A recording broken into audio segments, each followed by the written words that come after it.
The point of this first session is to talk about an overview of how Austin became a no-kill city, from where we were in the past to what we went through, and then to where we are now, which is in a much, much different place. So let's talk about what Austin used to be like. In 2005, Austin killed 14,304 dogs in our animal shelter. Dogs and cats, sorry. That's 34 a day, every single day, including weekends and holidays, or one every 12 minutes that the shelter was open to the public. We had no off-site adoption program. We had no foster program. The city's official save rate goal in the city's official materials and budget was 50%. And unsurprisingly, that, in fact, was the city's save rate. There was no no-kill movement. It had happened in the past, and it had really been forgotten. There was no animal welfare stakeholder that was interested in no-kill. The city council wasn't talking about it or interested. The shelter staff was against it. But what we discovered is that the city, the people of Austin, still wanted it. There was this huge demand in the public for saving more lives at the animal shelter. And I think it's one of the most fascinating aspects of our movement is that the public tends to be more progressive on animal issues than the animal welfare groups are. And that's what we discovered in Austin as well. So in 2005, a group of us, a small group of us, founded an organization called FixAustin.org. And the goal of that organization was to drive political demand to make Austin a no-kill city. So what were our goals from the start? Our goals were A, to achieve a 90% or higher save rate for all impounded animals, to the rigorous implementation of the programs and policies that had worked to end shelter killing in other cities by that time, and progressive and compassionate shelter leadership. So we wrote those three goals down from the very beginning. That's what we wanted to accomplish from the political movement. So we engaged in the democratic process. We actually believed that if you want to achieve political change, you actually have to act like the people who achieve political change. We professionalized animal advocacy in Austin. We wanted to look and act and prepare like the people who get things done in government. In other words, if you take a look at the people who actually get things done in government, think about who they are. You know who they are. Lobbyists, professionals. That's what we wanted to be, except for animals instead of for a private interest. We cultivated real relationships with decision makers. It was not a short experiment. This was a deeply embedded, deeply personal, deeply committed effort. And we never, ever, ever went away because the government and the status quo, and I get into this in more detail in my political advocacy presentation, but the government and the status quo are built to make it difficult for you to make any change. But they're also built to give you the possibility to make changes. And if you don't ever go away, then your chances are a lot higher. There we go. You should be angry that we're killing 15,000 animals every year at Town Lake Animal Center. But you should also know that there is tremendous reason for hope in this cause. National shelter expert Nathan Winograd has come up with a method, which he calls the no-kill method, which has ended the killing of adoptable pets in San Francisco, California, and in Ithaca, New York. Austin can and it will become a no-kill city when it embraces the no-kill method. And that decision of when lies with each of you, with whom the buck ultimately stops in Austin. So we simply ask that you embrace the no-kill method today so that we can stop ordering 15,000 body bags for the animals each and every year. I don't know who that young guy was. And I promise you it was not my decision to put that slide in here.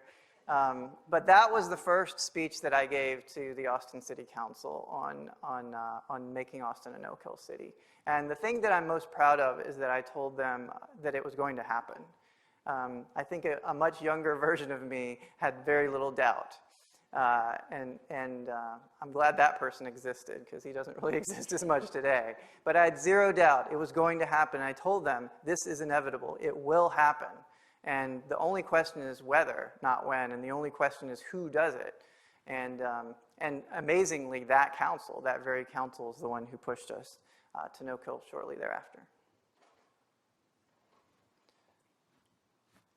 So what else did we do? We bought full-page advertisements in the newspapers to affect political change. And just, you can notice a couple things on here.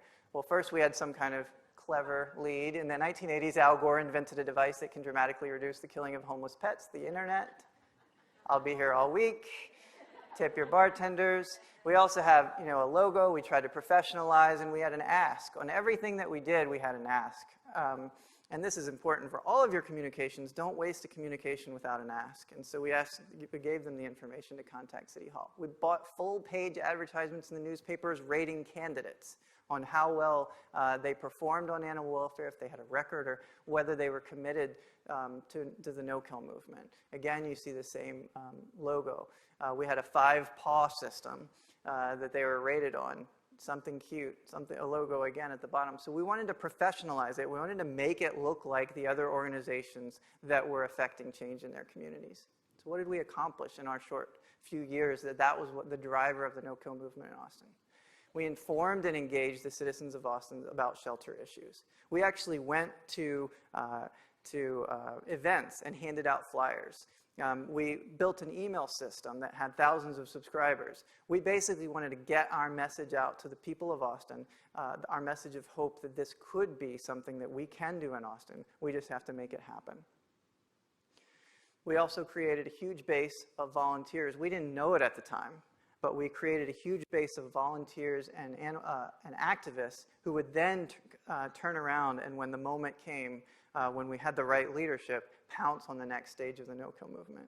And we put no-kill on the city's agenda. It wasn't something that was being discussed in 2005. And a few years later, there were city council candidates who were running on the issue of making Austin a no-kill city. So we went from a point where the city council would not take our phone calls to a point where the city council was calling us on our cell phones when they had questions about animal welfare issues.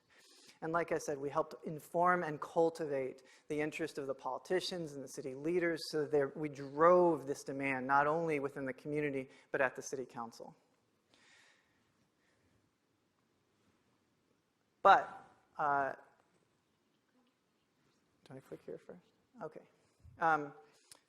One of the things that we realized pretty early on was that we couldn't do it alone, that it was going to take more than this massive political effort, because the massive political effort, while putting pressure on the city, was not affecting quite as much change as we thought it could.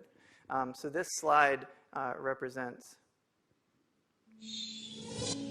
the importance of cultivating leadership in the community and supporting those next leaders.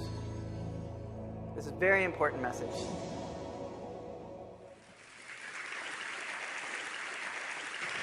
So ladies and gentlemen, at TED we talk a lot about leadership and how to make a movement. So let's watch a movement happen, start to finish, in under 3 minutes and dissect some lessons from it. First, of course you know, a leader needs the guts to stand out and be ridiculed. That's me, right there. But what he's doing is so easy to follow. So here's his first follower with a crucial role. He's going to show everyone else how to follow. Now notice that the leader embraces him as an equal. So now it's not about the leader anymore, it's about them, plural. Now there he is calling to his friends. Now if you notice that the first follower is actually an underestimated form of leadership in itself. It takes guts to stand out like that. The first follower is what transforms a lone nut into a leader.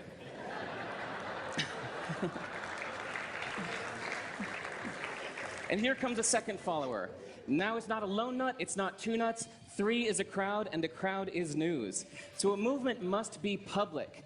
It's important to show not just the leader, but the followers, because you find that new followers emulate the followers, not the leader. Now here come 2 more people, and immediately after, 3 more people. Now we've got momentum. This is the tipping point. Now we've got a movement. So notice that as more people join in, it's less risky. So those that were sitting on the fence before now have no reason not to. They won't stand out, they won't be ridiculed, but they will be part of the in crowd if they hurry. So over the next minute, you'll see all of those that prefer to stick with the crowd, because eventually they would be ridiculed for not joining in. And that's how you make a movement. But let's recap some lessons from this. So first, if you are the type, like the shirtless dancing guy, that is standing alone, remember the importance of nurturing your first few followers as equals. So it's clearly about the movement, not you. Okay, but we might have missed the real lesson here. The biggest lesson, if you noticed, did you catch it? Is that leadership is over-glorified. That yes, it was the shirtless guy was first, and he'll get all the credit, but it was really the first follower that transformed the lone nut into a leader. So as we're told that we should all be leaders, that would be really ineffective. If you really care about starting a movement, have the courage to follow and show others how to follow. And when you find a lone nut doing something great, have the guts to be the first one to stand up and join in. And what a perfect place to do that, Ted. Thanks. Now, I'm not sure I completely agree with the idea that leadership is overglorified, but what I do agree with is that there has to be somebody out that's going to be willing to stand out there and be crazy. The first person that says something that's truly revolutionary in a community is going to be deemed radical and crazy and on the edge. And in fact, that's how we were described by the people that didn't want Austin to become no-kill.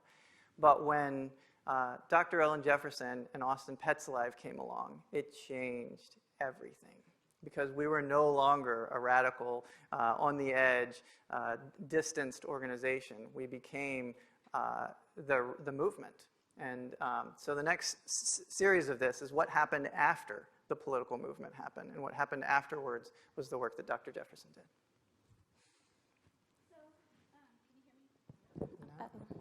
Now, can you hear me? Yes. Okay. So when I started hearing, I ran a spay and neuter clinic for 9 years before getting involved in no-kill. And the reason that I started that was because I was volunteering at Town Lake Animal Center, which is now our home for Austin Pets Alive. And I was trying to help, and I couldn't keep up with the amount of euthanasia that was happening there. That was back when the city was killing 85% of the animals that came in. And so I would help them by doing spays and neuters, and they were using the same room as the euthanasia room. So while I'm doing a spay, they would bring in all these animals and kill them right in front of me. And it was obvious, I had no preparation for that in vet school. I didn't know what to do with that information. So I didn't think that I could affect change within the shelter. So I started a spay-neuter clinic trying to decrease the number of animals coming into the shelter, hopefully, so that the death would decrease. If the burden decreased, then the death would decrease. And what I found after 9 years is that it wasn't making the kind of impact that I wanted it to. And I think it's really important. The lesson that I learned from that is that it's really important to pick what you're trying to fix and really focus on that. Because what I was trying to solve with spay-neuter, public spay-neuter, was death in the shelter. And those two are not necessarily cause and effect. Of course, we know a lot of animals out on the streets are going to come into the shelter, and then the shelter's going to have to do something with them. But I couldn't tell that one spay I was doing for the public was resulting in fewer babies that would definitely go to the shelter and that would definitely die. And so the impact was hard to appreciate. So when the no-kill started bubbling up in the community, the no-kill talk, it really caught my attention because it's very specific. It is, the mantra was, if you want to stop the killing, you actually have to stop the killing. And I think that makes a lot of sense, because if you don't tackle the problem up front and pick one of these things, rather than doing a scattershot approach to the whole community and every animal that lives in the community, if you're really trying to stop the death in the shelter, you have to focus on the shelter and only the ones that are dying. So that was a big lesson for me. So when I started digging deeper, I was involved in discussions with the animal shelter director. I had heard that the only animals that were dying were unadoptable. I didn't know. I had no idea. And so when we started actually pulling statistics, 67% of the cats that were coming in were dying and 45% of the dogs. So a huge number of animals were being killed every year. And digging a little bit deeper than that, we tried to figure out, well, what can we see anything more about these numbers? Is there any more detail? Is it seasonal? Is it mostly babies? Is it older animals? Is it a specific breed? And we didn't have a lot of data, but we tried to at least start with looking at what was dying from a external point of view. And I think that's really important. If you're trying to start saving lives or you want to save more lives, it's important to focus on what is not already saved. It doesn't really matter what is being saved. What you want to focus on is what's not being saved. So I was thinking, well, this is a no-brainer. Why don't we just save more animals? But what we found is that there was a lot of opposition, and the opposition was coming from our own ranks. It wasn't coming from the public, like Ryan said. It wasn't the citizens of Austin. It was the animal welfare groups, including people that I was very close to. And the underlying sentiment of the naysaying was that everyone thought it couldn't be done. And you've heard all of these before. Too many animals and not enough homes. If you spend if you spend money on live outcomes, then that's less money being spent on spay-neuter, which leads to more animals being born and then more problems in the shelter. We heard that the animals were unadoptable, and then just lots of infighting occurring between the groups themselves. And so that was kind of eye-opening too. And I kept thinking, well, maybe there's data out there I want to just trust but verify. So looking into the not enough homes argument, veterinarians get a source book so they can open new practices, and they're looking for how many homes are in their community that have pets so that they can decide if there's room for another vet clinic to operate and have a viable business. And so the first statistic came from the American Veterinary Medical Association, and in Austin, 75,000 homes a year had a pet less than 1 year of age. So what that means is that over the last 12 months, they were getting a new pet. And we were killing 14,000.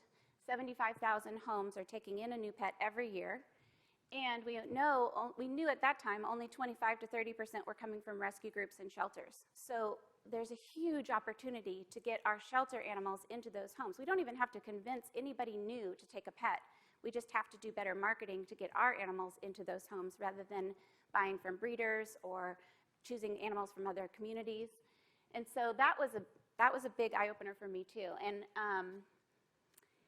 And so when we finally started looking at the animals at the shelter that were actually dying and seeing their faces rather than the piece of paper with the data on it, almost every type of animal was dying, obviously, at 50%. So there'd be a whole litter of puppies that are in one pen, and 5 are adopted by the end of their 3-day stray hold, and the other 5 get euthanized. And it's just a matter of too many in a pen to be chosen and picked up during those 3 days. So at first it was kind of hard to figure out how do we help. And 14,000 animals is a huge number, so we thought we were going to be responsible for all 14,000 of them, and we tried to gear up for that. But we found over time that we didn't have to do all the work. And I'll get to that in just a second. In trying to understand why this was happening, I think it's really important to know that the shelter industry is very old. It's an institutionalized way of dealing with animals. And so there is a one-size-fits-all strategy to sheltering and to historic sheltering. And what that means is that for adoptions, it's a do-it-yourself adoption model. People walk through, they pick somebody cute, they ask for paperwork, they get them adopted, they take them home.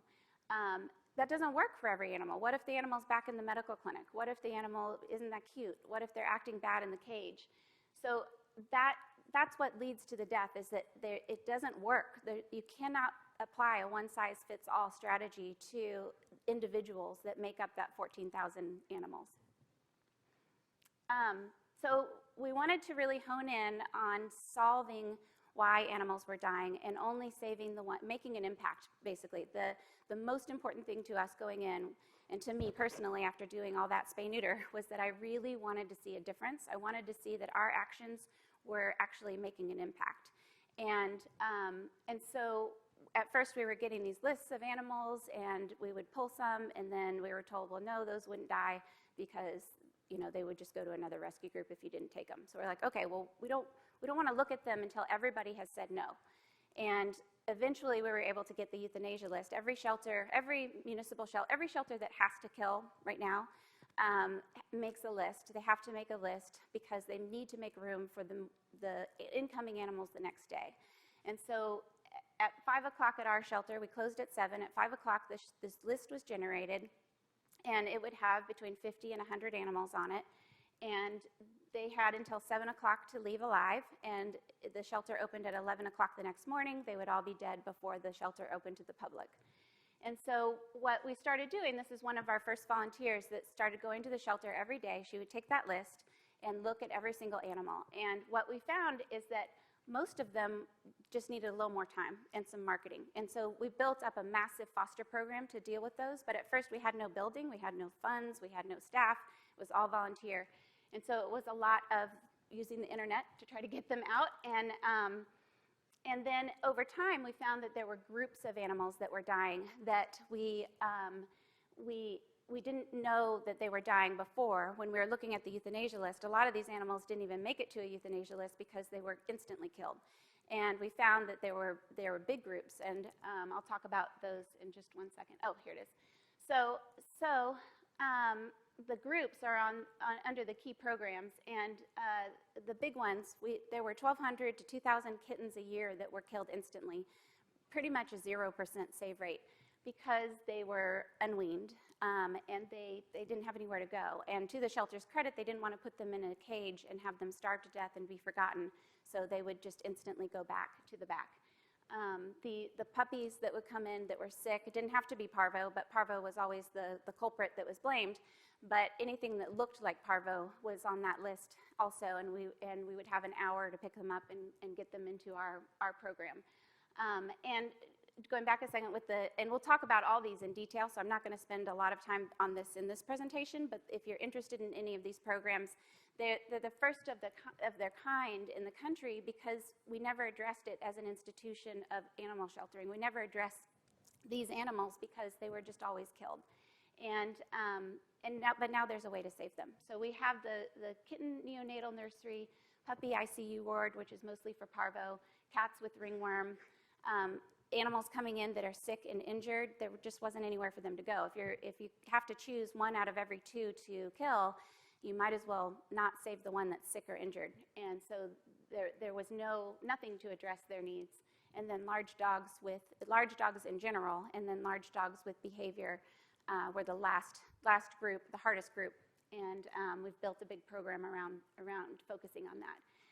So what we did, and it's hard to convey because we use a lot of the same language that all shelters use, but what we're doing here is very, very different than what's existed in the past. And it's important to know that we use words like shelter and euthanasia for what we do, but it is not the same as what was occurring in the past. And I think I have a slide on that in a minute, but our big things are that we focused only on what was left over, basically building our programs around what other people didn't want rather than choosing what we want and bringing them into our programs. That's a big distinction.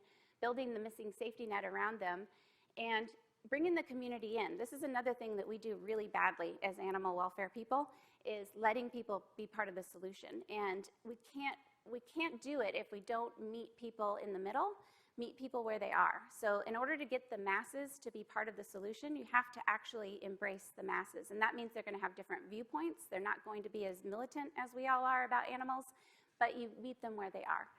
And that's especially important with volunteers, the fosters, and even adopters. And then, of course, the measurable impact that was guiding every decision we made is that no action was taken without an impact being made on the euthanasia list. And just talking about the institutions, and I'll do this quickly because I know it's kind of boring, but there's historically, there's municipal shelters, and their job is to serve the public. Their job is to get dogs mostly off the streets so that they don't bite people and they're not spreading rabies everywhere. So their job is very different than the animal welfare that we want to see. It's not for animals, it's for people. And over time, municipal shelters have embraced more and more of the animal welfare aspect, but their original intent and what's their guiding principle is not about animals. The second leg of the stool in a community is generally your rescue groups and your Humane Society type models, SPCA. I don't know if probably everybody here knows that the words Humane Society and SPCA are not related to the United States Humane Society or the American SPCA. It's vernacular. It's the word, you can use it like the word school. You can put it on any organization that wants to have it. There's no affiliation. But in general, there's one business model, and that model is to take the animals that have a high turnover and low cost, because they get out of the program quickly. And when you have high kill rates in your community, that makes perfect sense, because that you should be saving the easy animals. They should not die in a shelter.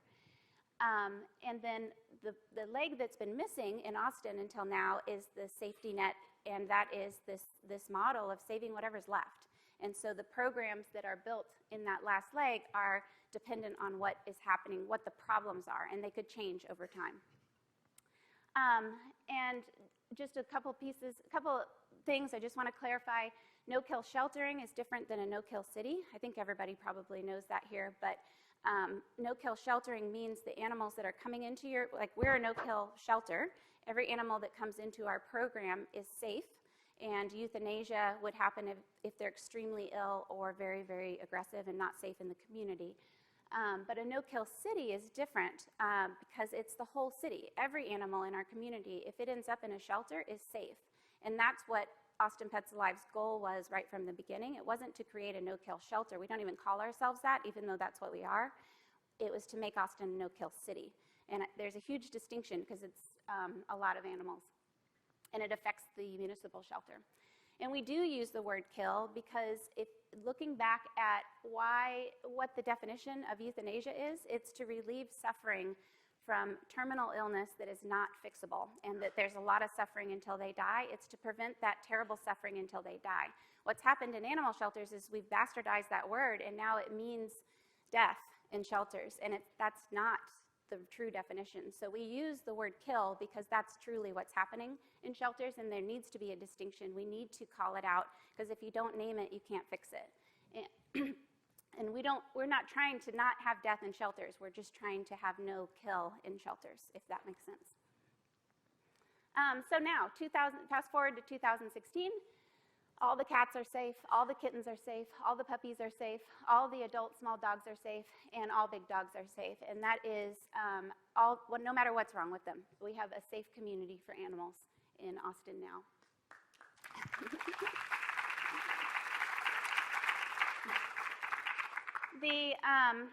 The impact, so talking about impact and having a measurable impact and not having the scattershot approach, we really wanted to affect change. And what the beauty of this is we can see exactly what our part is in the community. We can see what would happen if we weren't here. And the city in 2016 has a 96% save rate, which is phenomenal. And our piece is hovering around the mid-70s. And that is, if we weren't here, that's what the save rate would be. And it's important, just for your mission, to know that you're achieving your mission. It's important to know what would happen if you weren't there. That's kind of the easiest way to define your value to the community. But I think it's also important to point out, I don't know if my mic's on. It's also important to point out how well the city shelter has done during that time, yes, too. Because what you see is the total live release rate going up, but you also see the live release rate without APA going up. And that has been a huge part of getting us to where we are as a community. Yeah, absolutely. And that's what else happened. So in 2010, because of the political effort that happened here, starting with Ryan's group, with Fix Austin, the city council mandated no-kill. So what that means for Austin is that the city has made it their mission to be a no-kill city. And that's huge, because no matter what happens to our organization or the city's programs, the city council has made it a priority to not kill animals in our community. And that's going to be the ultimate safety net for all of the programs that exist. And I always forget how important politics are. But I encourage you to remember that how important politics are for continuing this forward and getting through the obstacles. The city doubled their adoptions right after the mandate. Everything changed at the city shelter, and adoptions increased. All the cages were full all the time, meaning that they weren't having empty cages while euthanasia or killing was happening. And the adoption number continues to increase. They're kicking butt. And shelter intake decreased. So over time, I do believe spay-neuter has helped. We also have other things that are impacting the decrease in the shelter intake. We have gentrification of our city. As we get more urbanized, there's fewer animals just running around in yards, so there's fewer to be picked up. There's And then, of course, the general social movement of animals becoming more and more part of families. So the fewer and fewer are just left outside, they're coming inside. So I think it's important to, we always get comments like, oh, well, of course Austin did it. It's so progressive and everybody loves animals. But it's really important to know that we shared every obstacle, almost insurmountable obstacles, trying to get from where we were to where we are now. And people think it looked like this, but it really looked a lot. There's a lot more dots, but I didn't have room for them all. We started with zero support. We really weren't welcome. When we started, it was kind of a stake in the ground that alienated all of our partners, my partners, and in the city shelter, which I had a good relationship with, it alienated them because they felt like we were picking on them as opposed to just trying to get the animals out alive. At a national conference, our Austin Pets Alive was labeled terrorists to groups talking about marketing and how to get over the terrorist marketing, and so they mentioned us by name, which I thought was awful. We had a national organization come and talk to every city council member and tell them why no-kill was bad for our city and to not support the mandate. The city itself had our city staff and the animal welfare groups locally were opposed to the mandate as well. So trying to fight that, we were kind of a little guy compared to this mammoth of support not wanting no-kill to happen. We were told because our goal all along was to move into our terrible facility that we have now because it was better than no facility. And we were told there was 0% chance that was going to happen. And so we were, as a very young organization with no money, trying to figure out where are we going to live, how are we going to keep growing what we're doing. And despite all that, we still got to 90%. After 90%, we had PETA come after us because we had a terrible kitten year with panleukopenia that wiped out 40% of our kittens in our nursery, which now we know exactly what to do to not have that happen. So the Bottle Baby, if you're dealing with kittens, go to the Bottle Baby presentations. Because now we have a 91, I think she said 91.4% save rate now for kittens, no matter all the way from little gummy bears to 6 weeks old that we're pulling. And so that's tremendous. The state vet is continually trying to shut us down because of our crappy facility. And the vet board, I personally, as a veterinarian, have been fighting the vet board because they don't want shelters to be providing life-saving care because it infringes on the private practice of what veterinarians can do. And I think the irony of that is that veterinarians 70 years ago gave away the right to euthanize animals to shelter employees because they didn't want to deal with that. The most dangerous drug that exists in animal care, they gave that away, and now they want to mandate what we can do with amoxicillin and life-saving drugs for animals. We've had you've probably seen our terrible media about aggressive dogs, that Austin Pets Alive is releasing aggressive dogs that are killing everybody in the community. And then in the legislation, there's even a Jefferson bill out there to prevent shelter vets from hurting animals by providing care across the board to the masses of the animals in shelters. They want it to be an individual case, just like what you see in private practice, and it's just not going to happen. So despite all that, we're at 98%. So that I hope that's encouraging to you.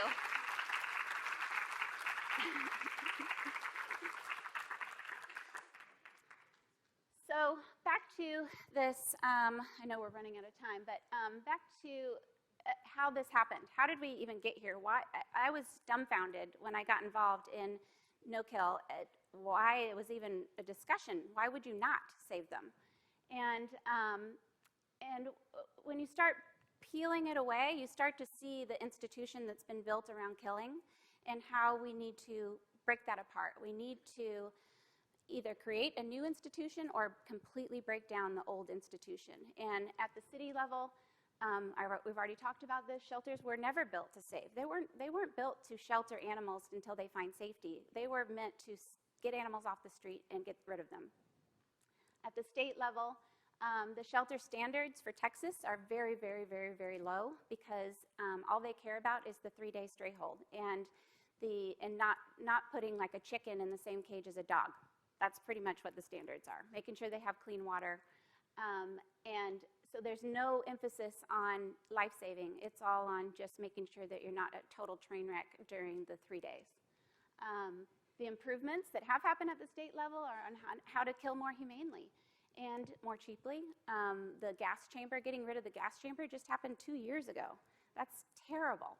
And the fight was because it's too expensive to have a person inject rather than put them in the chamber with no hands. The national and local humane organizations, the hard part is that nobody wants to blame the people that are doing the killing, and I totally get that, and we shouldn't. It's not their fault. They're part of this institution, and I actually think the people part of this might change everything in the future, because what we're doing to people that are put in this situation is atrocious and needs to stop. That's what the government should be paying attention to. But we need everybody to take a strong stand against killing. Natty's Fund is truly remarkable that they are doing that. They don't care. They want them saved. And that's very atypical. The veterinary industry, we've talked about that a little bit. There is this idea that shelter pets are like retail, and if you get a pet from a shelter, it should be perfect. And so all the time, we adopt out animals with medical conditions and behavior conditions, and veterinarians in the community are the ones telling adopters that they shouldn't have taken that it was a disservice that we adopted that animal out to them. And instead of doing their job and treating them for whatever they've got, those people are encouraged to bring the animal back to the shelter or euthanize. We've had people euthanize an animal they've just adopted because they didn't come back and talk to us, which is terrible. And then we've already talked about giving away the killing part of it. So killing is part of our culture. It's ingrained, and that's hard to change. It's really difficult to change that tidal wave. And some of the things that are that to keep in mind is these words we use to make it sound like we have no power to change it, and they don't sound that bad. And so euthanasia is one. If it's euthanasia, the animal needs it. And so it's a lot easier to say that word and feel a little bit better about what's happening. But if you use the word kill, that it's something we're doing to them, and we can change that. The beauty of that is we have the power to change that. People can fix that. Same with overpopulation. If it's overpopulation, there's no way we can fix it. It's totally out of our control. But if you look back at the data, there are enough homes. We just need to do a better job getting our animals into those homes. Irresponsible public. Why aren't we talking about the responsible public?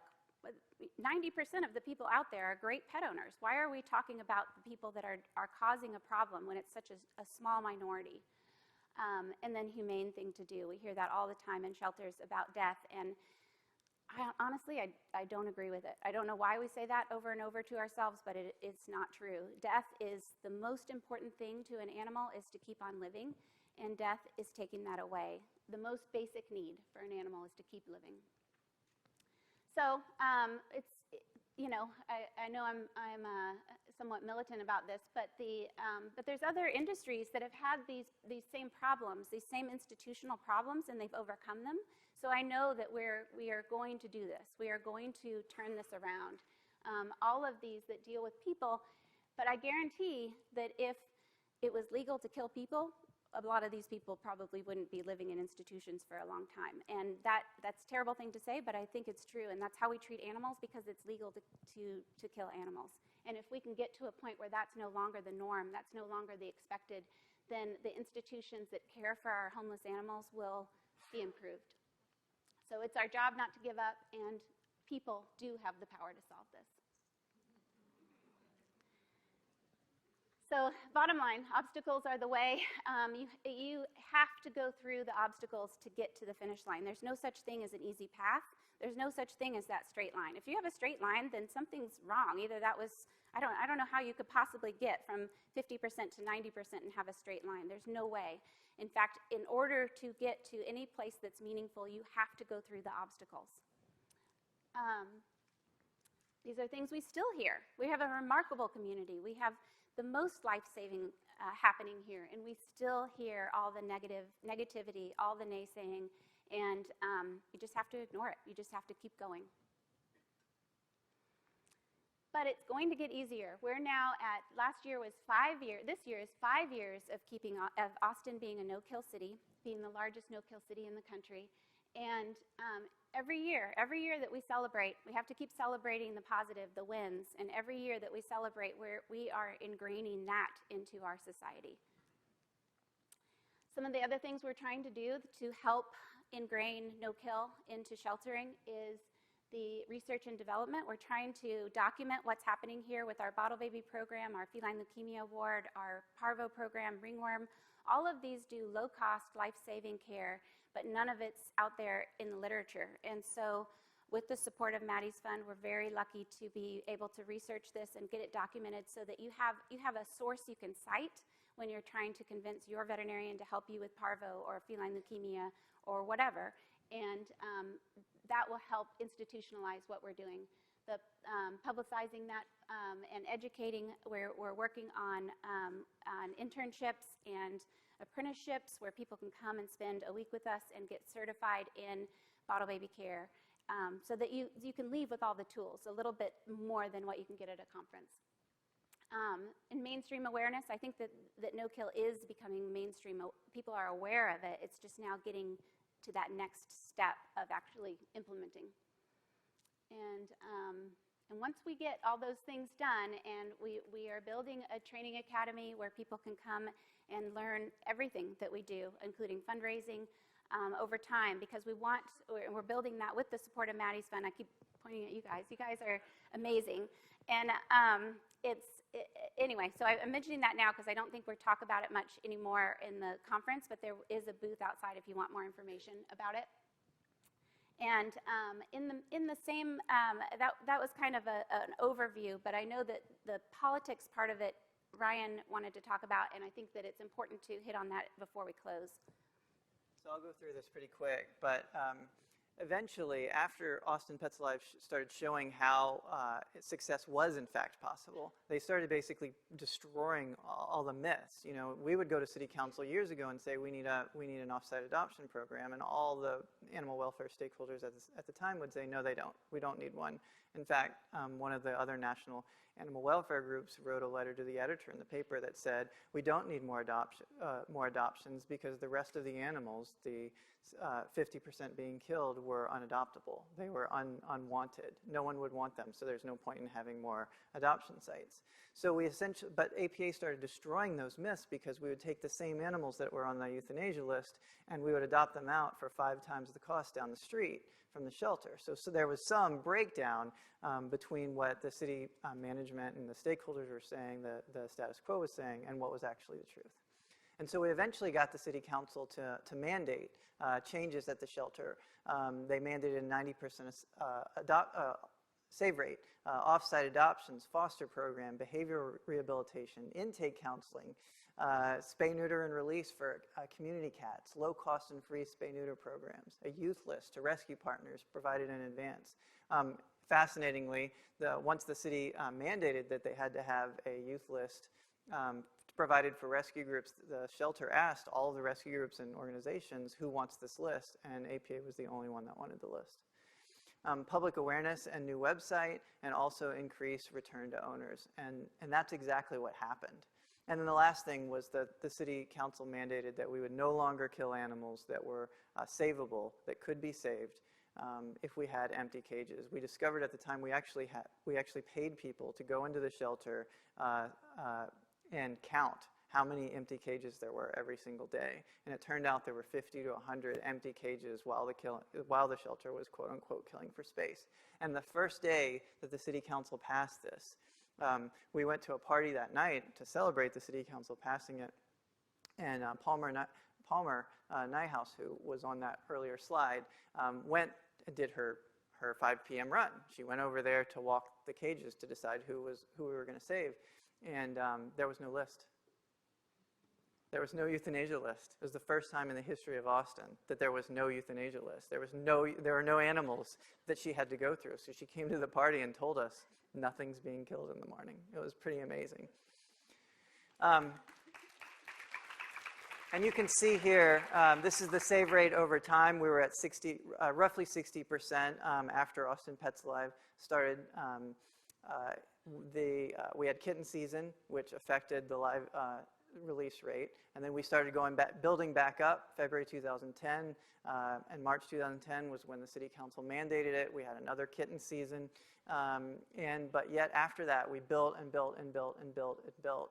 So just 6 months after the city council mandated it, we had an almost 88% save rate, and a couple of months later they hit it, and has been every single month since February 11th. And the people and the management at the Animal Center have worked every single day to make it even better. So these two organizations really together are just doing astonishing work.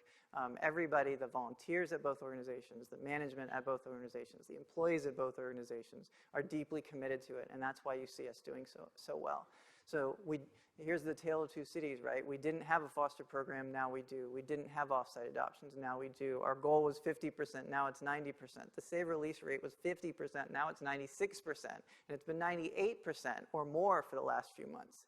We now have that no-kill movement. We have animal welfare stakeholders and the city council who are invested. So you see the opposite of what we had, except for that the public was with us all along. This is your slide, but she says we can just go since we're running late. But know that this is an urgent crisis. You have to focus on killing and focus on the animals that are not being saved now. In 2016, less than 800 animals were euthanized. Remember, we talked about 14,000 at the beginning of this movement in Austin. The city shelter itself has doubled. APA has adopted out approximately 6,000. So you see these numbers and these massive changes. So what does this mean? No kill was no accident. These were the programs that the No Kill Advocacy Center said we needed. We put them in the no kill plan, and they worked. So just if you can Google no kill equation and see the programs and policies. That's all we did. What are we not implementing? What needs to be implemented? And then we implemented them, and all of a sudden the numbers started turning around. No kill is achievable. It all started with a very small group of people. Even in a large city that was expanding, even with over 20,000 intake at the time, even with national or animal welfare organizations embedded in Austin to lobby against us. That was their sole purpose of being in Austin, was to lobby against us. We accomplished what we wanted. There were 3 no-kill communities in 2008. This slide needs to be improved upon. Now there are hundreds. There's not just 100. There are hundreds and hundreds of no-kill communities. No-kill is inevitable. We may have been the first no-kill organization, a political advocacy organization, and now there are hundreds and hundreds of groups all over the country. No-kill is a choice. You get to decide what role that you want to play in this. Do you want to lead life-saving in your community? Do you want to be an obstacle to life-saving in your community? Do you want to stand on the sidelines and do nothing? That's your choice. That's what you get to decide after today, is what role you want to be in your community. But it's a choice, and don't ever let it be. And all this talk of overpopulation and euthanasia, and it has to be done, and it's the humane thing to do. That's all about taking choice away from yourself and making yourself powerless. But this session and this conference is about making yourself powerful and grabbing it by the horns and going and getting things done. No kill is fun. We have so much fun saving lives at Austin Animal Center and at Austin Pets Alive.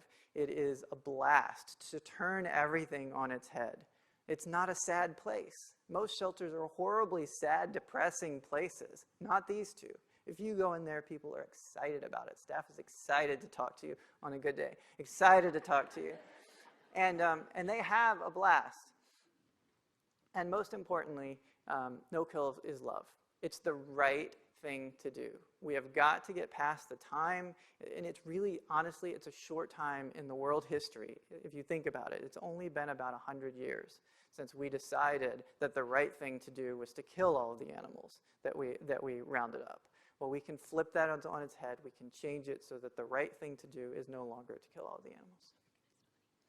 Yeah, finally, we wanted to talk about, or just mention before we close this session, I've mentioned it a couple times, but it's really important. This conference is branded American Pets Alive, and that's because we started with Austin Pets Alive. But what Austin does has a lot to do with what's happening at our animal center too. And so I know Tawny Hammond is here. Where is Tawny? Tawny, can you just raise your hand? I know Kristen Auerbach is here. I don't know if is Leanne here too? I'm not sure. And I know that there are also employees and staff at Austin Animal Center. Would you guys mind raising your hands? Awesome. Thank you for being here. So it's not just about Austin Pets Alive, even though that's how we brand this conference. Austin Animal Center is doing a truly extraordinary job, and those two organizations, in my mind, are among the best in the world. So go learn everything you can. Take dubious notes, lots and lots and lots of notes, and be amazing. And let us know what you learned at the end of this. Thank you.